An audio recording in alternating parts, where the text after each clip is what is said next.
继续来讲这个校园霸凌的事件，那是学生甲学生之间的霸凌，嘛有老师针对特定学生的霸凌，所以教育部今年来修订校园霸凌的范围，为学生甲学生扩大范围到老师对学生霸凌的调查。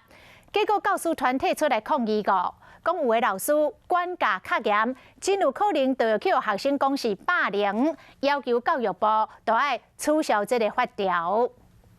是做完波比跳，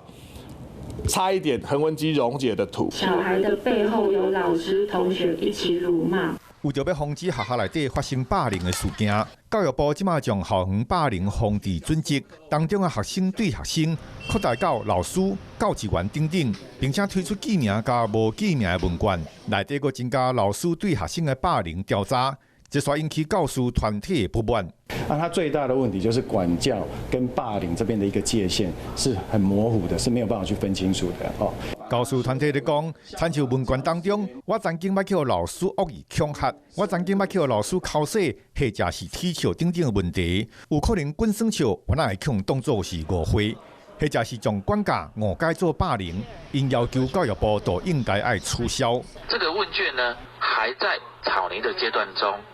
并非如同外界所传的将立即实施啊！这份问卷的对象包含高中、国中、小学5年到6年的学生，主要是希望会当让学生反映无适合的老师的问题。不过问卷的设计是要让学生、老师拢满意，可能教育部就要搁再认真思考。